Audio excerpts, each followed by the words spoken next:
I've played Guild Wars 2 for over 20,000 hours, and I've learned a whole lot and collected just about everything in the game, so it's a perfect time to go round again.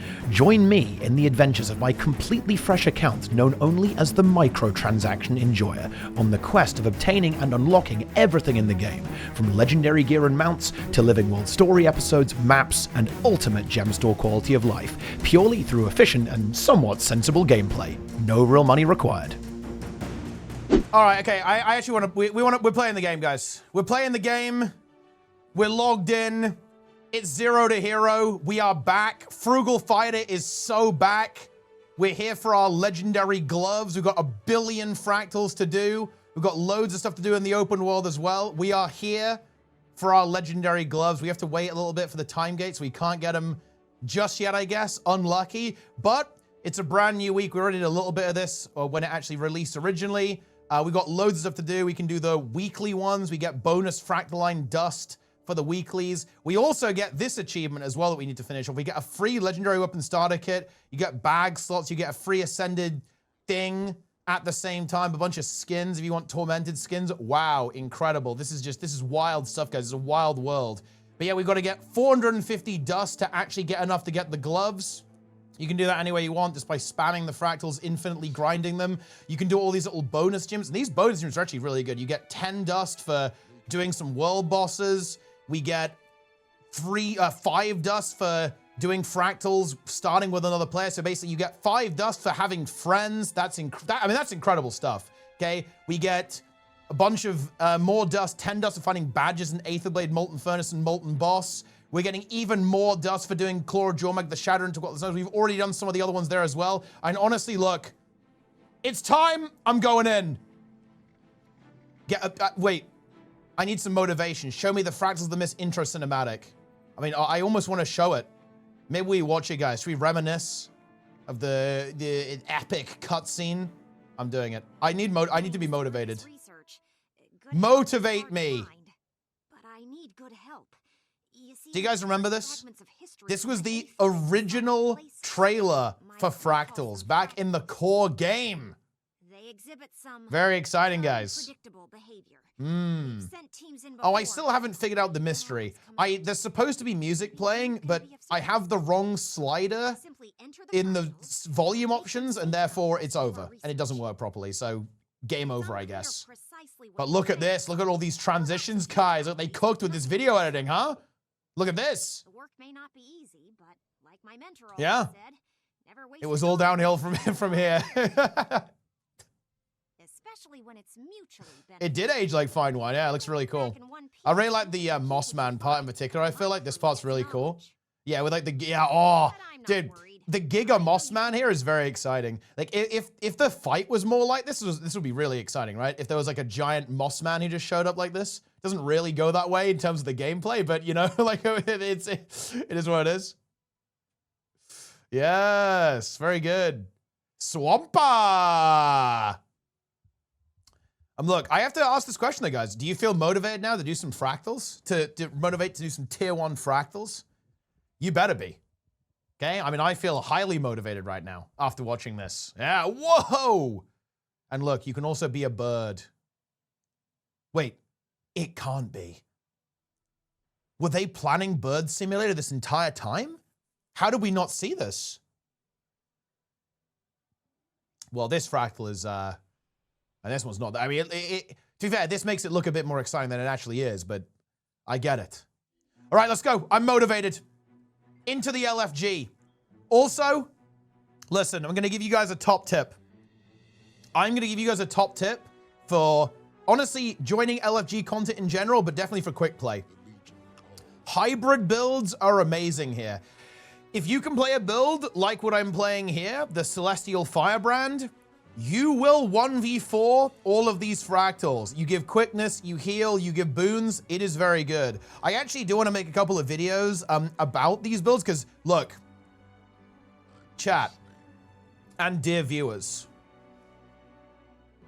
I need you to keep a secret, but technology has been found. You've heard of the Forbidden Scourge build, and you could say this Firebrand build is forbidden, but some absolutely insane carry builds for this sort of thing, kind of like, you know, open world carry builds, kind of strike missions, fractals, all that kind of stuff. Technology has been uncovered. Spectre has an insane one. Scrapper has a really cool one as well. Tempest, Catalyst, right? All that kind of stuff. Just about the only ones that I can't figure out some like really insane kind of group support hybrid builds that work really well is actually Warrior and, crazy enough, Mesmer. Like, those two ones don't have the most exciting kind of hybrid builds, but listen, I've got chefs hard at work in the build kitchen trying to figure something out, so stay tuned for that. We might have to go over that kind of stuff. We might have to go over some of that tech, because there's some really fun builds that you can dominate the open world with, and also kind of like entry-level group content as well, which is perfect for getting your legendary gloves, because that's what we're here for, right? What are we here for? I actually don't have any legendary gear on this character. I actually could, to be fair. I've got, like, what have I got for world versus world tokens? I think I have quite a lot now. Wait. Yeah, I have 10K. So I could basically make a full set pretty easily if I wanted to. I've got a bunch of legendary insights too, so we could have legendary armor if we really wanted to. Same with PvP as well. But we haven't ever really bothered it. We just stuck with Ascended, right? No real need for it. We've got a bunch of gear on this character, so we've got everything. Wait, Feber Relic. I don't want that. Well, I mean, I guess it's not horrible actually. But give me some damage. Some DPS, huh? For the big damage firebrand. Same build as always. It's time. I'm going in. Wait, yeah, get me in.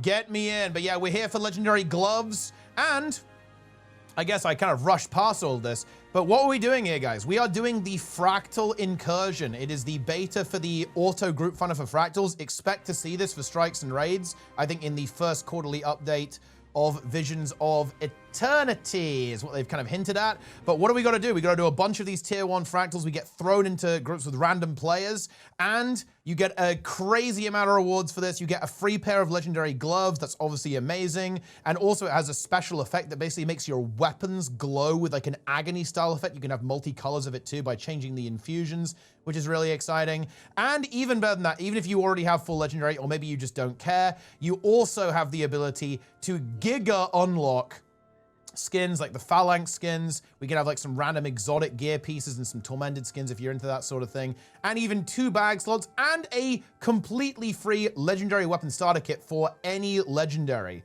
from the first generation of legendaries. So basically, insanely free loot here, crazy value, absurdly easy rewards, legendaries, like basically 2 legendaries, like super, super cheap. The gloves for nothing, this for just like, you know, the stuff that you don't get inside the kit. If you aren't doing this, I don't know, maybe you just hate fractals. That's the only reason you wouldn't. It will juice your account, and that's good. And more importantly, you can actually repeat this. You can repeat this, by the way, to get the gloves on every armor weight. Obviously, you pick 1 armor weight, but you can actually repeat it. So basically, legendary gloves in Guild Wars 2 are utterly free. You can, by the time you might be watching this or you might see this, the time gates will be gone. Because right now, getting this is actually time gated for the gloves, but that probably won't be the case. So you can literally just like spend a little bit of time grinding this out. You got to do a fair bit of fractals, to be fair. It's, you know, it's going to take a little bit of a while, but it's really not that bad. You can get full legendary gloves, and I will probably grind this now. Buckle up, Zero to Hero enjoyers. I will grind all 3 pairs, I think, of the gloves, or well, I'll grind enough dust for it. We actually can't get any gloves right now. We have to wait until next week, I think, in order to do that. Because as you can see here, we're on the 2nd week right now, and it looks like the 3rd recursion will be maybe the final time gate. Maybe there'll be one after that. We don't exactly know. But we're just going to send it. We will farm all of the dust. Definitely go for all the little bonus achievements. You can see you get 20 for doing some stuff weekly. You get 5 for doing it daily, right? It's really not that bad. Get it done. No reason not to. And of course, if you are in the future, this is like a bonus event. The bonus event just makes it faster. The gloves aren't going anywhere. They're still here, right? All the rewards are still here. It's just that like the special event is going to be like a rotational thing probably. And they'll probably add more for other areas of the game too. But enough yapping, let's play. Here we go. I'm going in. Get me in. Look, we're in. We're literally in instantly. Look at that. Finally, I can actually play the game. Boom. What fractal is it? Let's see. Ooh, Kinfall. I feel like I always get Kinfall, man. Come, friends. So here we are. Now, bear in mind, all of these fractals are very, very chill. We're basically in a tier 1 fractal for every fractal that's available in QUICKPLAY. Not every single fractal is available, of course, because they have been like slightly modified, basically, in order to kind of like make them work in completely random groups. But yeah, super easy, obviously, like very chill. Kind of get a feel for the content. It just throws you in randomly. You know, we might be in here with like new players. You might end up with veterans, like, which is kind of cool, by the way, because like just the other day, I randomly ended up in like a speedrun group. It was really cool, actually. I happened to queue into 4 speedrunners and we just like slammed a bunch of fractals back to back. So I actually think this sort of thing is really good. In my opinion, it's what the game has been lacking for a long time. Because the game used to have a very active LFG kind of back in Heart of Thorns, but it's definitely kind of fallen off, I would say, over time. And the lack of some kind of QUICKPLAY or group finder function, I think, is kind of like, it's definitely hindered the game's growth, certainly hindered like the ability just like to run into like random people and just like the ease of access and convenience for getting into this type of content.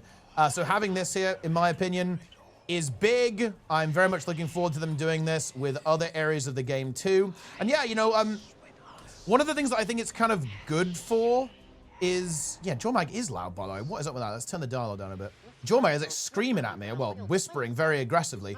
But yeah, one of the things that I really miss actually about Guild Wars 2 is that I used to pug raids a lot back in the day, and you would just meet people. You would just meet people on the LFG, right? In fact, you know, fun fact, actually, my original guild, it was called Mystic Builds, was basically entirely comprised of people that I randomly met on the LFG, and I randomly met from my stream. And bear in mind, it was very much like more towards the LFG, by the way, because back in those days, guys, I was a babby streamer, had like, you know, maybe 30 people watching, 40 people watching back in the day, so not quite the internet celebrity I am these days.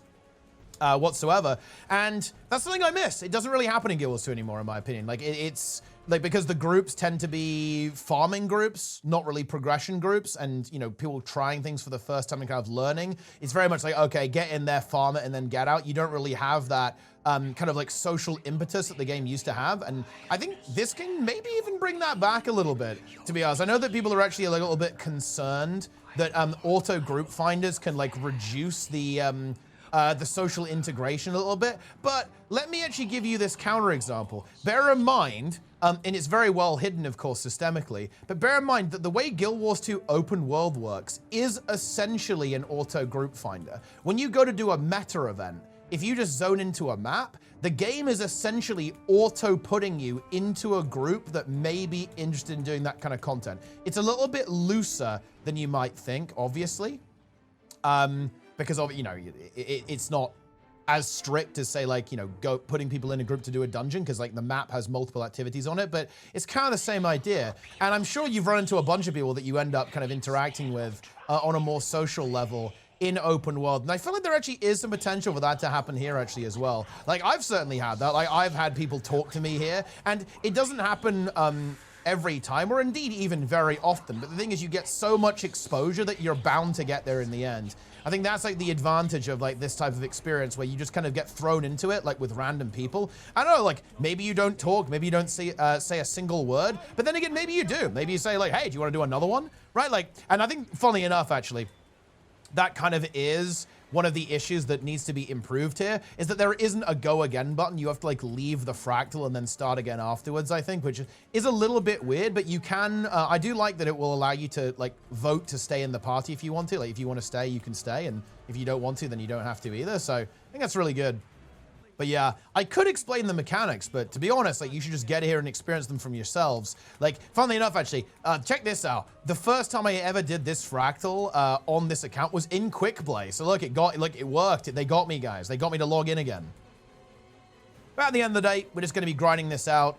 They're very, very chill. You really don't have to worry about this. Like, I don't think I've ever seen a wipe, but here's the thing. Even if you did die, I don't think it's even really possible to wipe. Oh, look. Someone knows. They have observed me. And look, see, we're running into Zero to Hero viewers, like direct, like within the game. But anyway, What we are going to be doing here is just blasting these down. But yeah, this is my first time ever doing this Fractal, actually, on this account, which is kind of hype. But they're really not that bad. And even if you do die, an NPC auto revives you. There's a couple of things like that in these Fractals. They're designed to be unfailable, which, by the way, is exactly how it should be. Like any kind of auto group finder like this, obviously the obvious comparison will be the LF looking for dungeon and looking for raid. Oh, dude, I pressed leave. I didn't want to do that. Oh, no. They think I hate them now. I didn't want to do that. Unlucky. Now they think I hate them. But I don't. But we're back in. We're back in, guys. It's all good. We're going back into the mix now. Let's go. Let's go. Wait, I got the same one again. I'm actually surprised it lets that happen, to be fair. It's over. It's completely over. Oh, now here we go. Dark Countess is here. Core Ranger activated.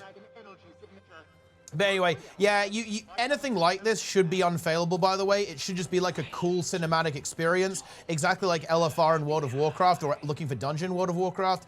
It is supposed to be that way. It's like a fun way to kind of leap into the content and experience it. And if you want to go a little bit further, you want to try tier 1, you can do that. If you don't want to, then hey, then don't want to. And you can actually see that, by the way. Like, this is, I think, the most active I've seen the Fractal LFG in, like, ever. Pretty much. And bear in mind, you do need to do the quick play in order to get the dust, right? Like, at least for the achievements. You can do some of the achievements outside of the quick play too, which I think is fun. I think it's actually good because it kind of nudges people a little bit. But wait, where's the Fractal LFG? There it is. Oh, it was just like, dude, the fact that there was nothing here was like bamboozling me. See, like, people are like actually trying it a little bit, right? Training run 19-3. Go, go, go. Oh, I mean, look, the jumps are impossible. The most boons I've seen. Well, that's why I really recommend this. And, you know, I do need to do like almost like a little bit of a build tour. Maybe I could just slap that together because I do want to show some gameplay as well. But I could do a bit of a build tour, perhaps. If people want to see that, then I don't know, maybe I'll do it. Because there are some really exciting builds, in my opinion, right now to play in this type of thing, and also just for open world in general. Like, I am of the opinion that the perfect open world builds kind of do a little bit of everything. Like, I love stuff like this build, the Celestial Firebrand. I love stuff like Celestial Scourge and Spectre and Tempest and Catalyst, because they heal. And the thing is, in open world, and definitely in tier 1 fractals, a little bit of healing, you would be really surprised how far it goes, even if you don't heal that much. Just, you know, maybe like a couple of, you know, like 1,000 every couple of seconds or something. It makes such a big difference to the overall group DPS, because all of a sudden people aren't going down state. People are high health, so they feel confident. They feel confident to be aggressive and so on. And all of a sudden, like, your DPS goes up a lot. And then you want to have the ability to apply some kind of boon. Like, applying protection is massive. It really helps people survive in this type of content as well. So I would always go for that. And then obviously quickness or alacrity. And then you combo that with a slightly aggressive build that can do like 10k, 15k DPS. And you actually have a build that just straight up like 1v30s and hard carries open world. I'm a really big fan of builds like this. And there's, like, let's see. What have we got that's good? I kind of talked about it a little bit earlier, but I'll tell you what we've got. I'll tell you what's good. Celestial Firebrand, Celestial Scourge, right, is forbidden. Celestial Spectre, that build is actually just broken. I'm going to say it. That build is OP because not only does it do damage and healing and boons, the boons are good too, by the way, especially now. It also does insane CC. You will never fail a Defiance Bar in open world ever again if you play that build. Like, literally ever. It won't be possible.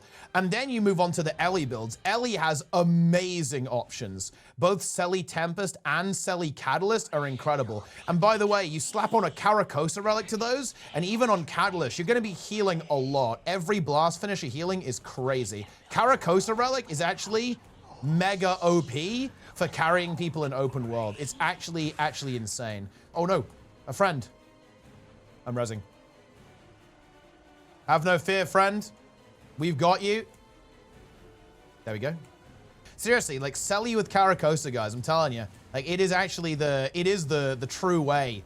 The true, oh no, let's get this guy again. Always revive. Okay, this is actually a very, very important lesson to learn, guys. This is good. Always, always, always revive. It's your #1 priority every single time. When you're in any kind of group content, guys, if someone goes down set and you're not pressing F, you are trolling. You're losing the group DPS and you're potentially wiping the group. Always revive instantly. Weirdly enough, this is actually almost like, you know, this almost might sound paradoxical. The only time you don't want to res is actually if you're a healer and there's loads of damage going out. Like, if you're a healer, you might have to actually heal people to keep them alive during a high pressure encounter and let the DPS res. Because unless you're not all builds can heal while reviving, right? One of the reasons why Scourge is so good, by the way, is because it can, right? Like, a lot of your healing comes from using your F abilities, which are instant casts and can therefore be cast while reviving. A little bit similar with Chronomancer with your mantras, of course, and your shatters. So you can kind of revive while... oh, okay. Exit. Yeah, let's go again. Let's stay in the party. Yeah, you can kind of revive at the same time, but not everyone can do that. And a lot of the time, you want to be cranking heals, keeping people stable, while the DPS and other players revive. It's always important to do that. You don't need that much healing for a lot of content. Like, you don't need a lot of healing for open world. You don't need a lot of healing for strike missions, right? Or even fractals, right? Even tier 4 fractals, you don't need a lot of healing. Or like a Selly build is like more than enough for fractals, even in like, you know, even in like chill pugs. And that's where stuff like that and these forbidden builds become so powerful, right? Because they do damage, they do healing, and they give boons. That kind of stuff is just godlike for open world. That's why you guys see me playing Scourge so much in open world, because you know, I need to get, I actually do have data on this. I've just never like made a video about it, but I really should. So I recall this one time when me and a couple of friends, we were just like messing around, right? Just, you know, just memeing, gaming, whatever. And we joined an epoch open world and we checked the DPS log, and me and 4 other gamers, we did 40% of the DPS.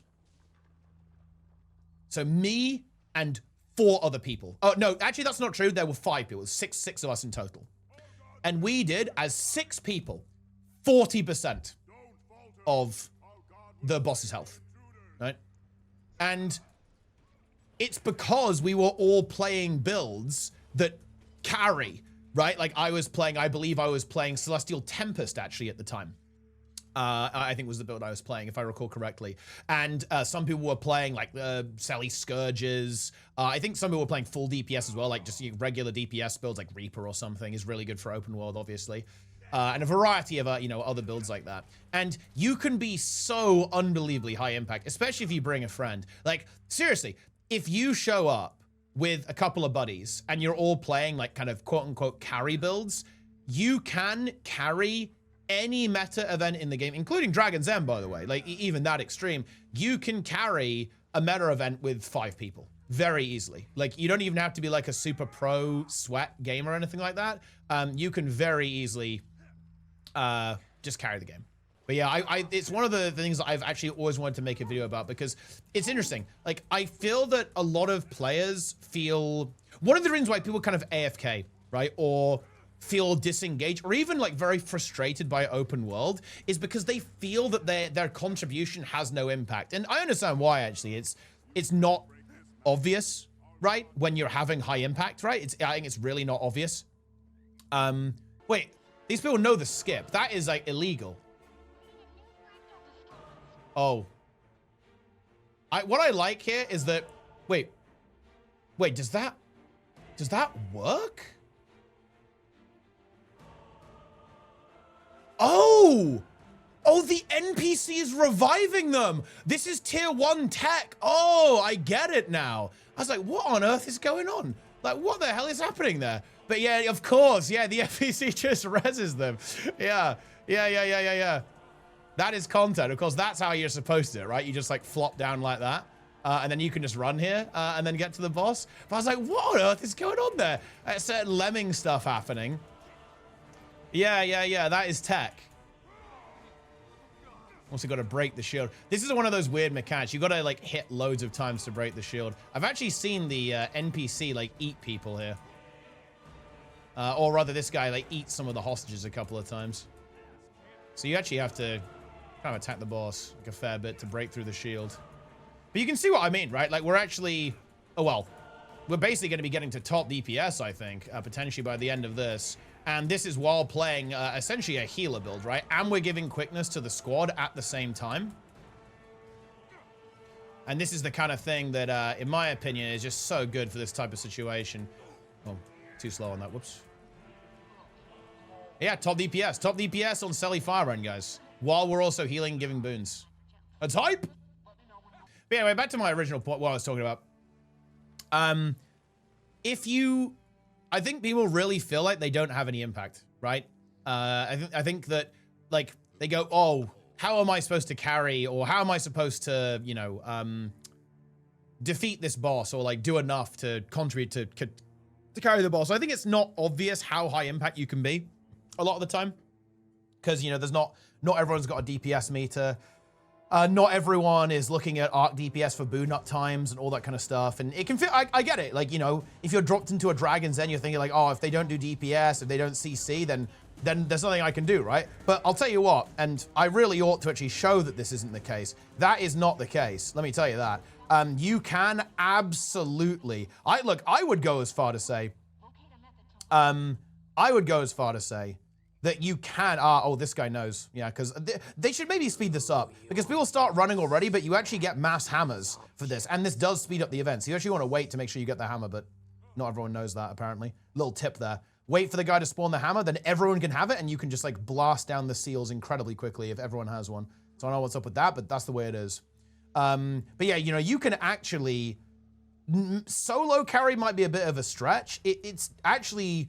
You can solo make it easy. Like, if you play, like, Heal Scourge and just, like, chain res people, you will absolutely... Well, you can solo carry Fractals and solo carry Raids and Strikes. That's very easy to do, actually. Open World's a bit trickier because, obviously, it's 50-player content, so there's, like, more players. But you can absolutely, essentially...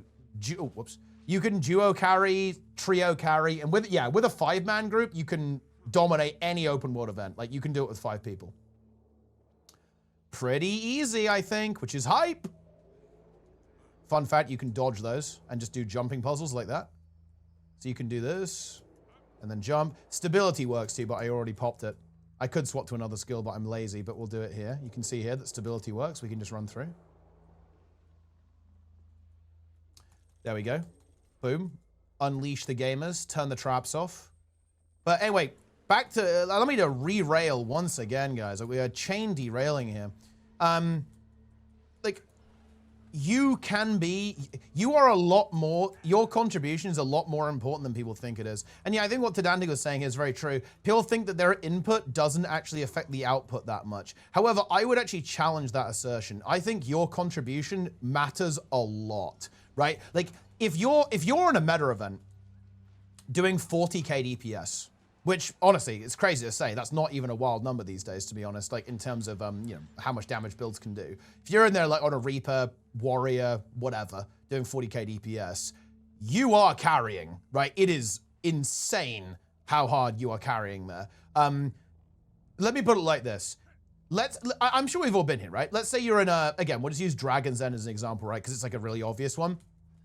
If you're in a Dragon's End, and... you finish it, and there's, let's say, 2 minutes left on the timer. And you were doing 40k DPS the entire time. That was your contribution, was 40k DPS, approximately. If you weren't there, that event potentially fails. Probably, even. Yeah? So, it's not, sometimes it won't be obvious, but if you, like, think about it backwards, right? Like, okay, if I'm doing this, what would happen if I wasn't doing this? Like, what would have happened? Oh, I'm just going to go, like, we only have 2 hammers. I'm going to say, yeah, this is really fun. You can have one person with a hammer on each side and just, like, go back and forth. But what would happen if you weren't there? And a whole lot of the time you realize that if you weren't there, the event might have failed, straight up. If it's ever close, that's when it becomes obvious. Yeah, now, obviously that situation doesn't happen all the time because, again, like most open world content is obviously not particularly difficult. But it does sometimes, right? It on some of the harder events, like they have some more checks. Like I know that Epoch still fails sometimes. Convergences, maybe you barely miss gold, right? Like all that kind of stuff. it does happen. Like Greer and Decima meta can also get a little bit spicy sometimes, especially if you show up late. You can also stability these, by the way. Little fun fact. Little fun fact there, guys, for you. Super speed to get through as quickly as possible. Again, that's when your contribution really becomes a lot more obvious. And it's true in meta events as well. True in, like, you know, strikes and fractals, right? Like, if you're pumping, or if you're healing a lot or reviving people, you can be the difference between, like, success and failure, even with a single player. And that is true, like, in the open world as well. It is actually, you know, it's funny. Like, why... do you know why it's hard for me to play a build that, isn't Celestial Scourge, basically, a lot of the time in open world? Because every build compared to it actually just feels like low impact. Like, because obviously I'm pretty attuned to the game, right? I played played the game a lot, so I kind of know what I know when I'm having a high impact. But it's actually almost like hard for me to play any other build because I feel like I'm trolling. I'm like, why am I not just playing Sally Scourge? This event would be cleared faster, more efficiently, and easier for everyone involved if I was playing Sally Scourge. It's just got so much CC, so much healing, right? Like so much damage output as well. Like it's actually better now. It's funny. Like I was a little bit worried that Celestial Scourge would struggle because I wasn't sure about the, how the numbers were going to go on the transfusion rework. But it actually turns out, it turns out actually that it's better now than it was before. Like obviously you don't have the teleport res at this stage, and you don't have like the pulsing revive from transfusion, which is actually a fairly major loss. But what you do have is, geez, slightly better damage and way more healing, which is yeah, we take that. I'd like to have the pullback obviously, but listen, okay, it was breaking the game, so it's got to go. You have to make up scenarios so you can pat yourself on the back and say, I carried this. In reality, you can beat the open world content by pressing 1. Well, I mean, look, okay, you say that though, and you're right. Wait, also, did someone, oh, I think someone just left right at the end there. I was like, do we only have 4 people again? But you say that, and that's true right up until the point where it isn't. Yeah? Yeah. You will succeed every open world event for free until you end up in that Dragon's End that struggles and fails, until you end up in that epoch that struggles and fails, until you end up in that Greer and Decima that struggles and fails, until you're in that convergence that doesn't manage to get the gold achievement that people are potentially looking for, right? So it's a yes and a no, right? I wouldn't really call it making up scenarios though, because a lot of people are like maps fail. I get this all the time, guys, okay? Look, I'm trying to be responsive to what people are telling me here. I get a lot of complaints saying that, oh man, like I'm struggling with this meta event. Like, oh, this event keeps failing and I've done it a couple of times and it fails every time. And there are other reasons for that, to be clear. Some of those reasons are, for example, that this is a big one. This one's interesting, actually. This one is very interesting. People play the game as intended. And what do I mean by that? So people don't go to the LFG to check for a map. A lot of players, what they simply do is they join the map, right? And once they're in the map, they don't go any further. And I think a really key insight for new players is that the way player flow works is that people tend to flow into maps. People get funneled in, right? Like by LFGs and commanders. So what happens is that people tend to end up on lesser populated maps or even maps without commanders potentially. And that, that's something that I think trips people up a little bit. Boom. Absolutely owned. Just completely owned. Beyond owned. This is hype though. Look, everyone's staying. Isn't this cool, guys? Like everyone's like playing together. This is as I was talking about earlier. Look. And look, I'm gonna give you guys another top tip. This is a official 0 to hero situation. Okay? Are you ready? If we wanted to, we could talk to these players and make friends with them, and therefore do additional content. We could say, maybe you guys want to do a tier 1 Fractal. Maybe you want to go do open worlds. Like, I don't know. Like we could do that. That's an option we have. Yeah, that is a top tip from me, guys.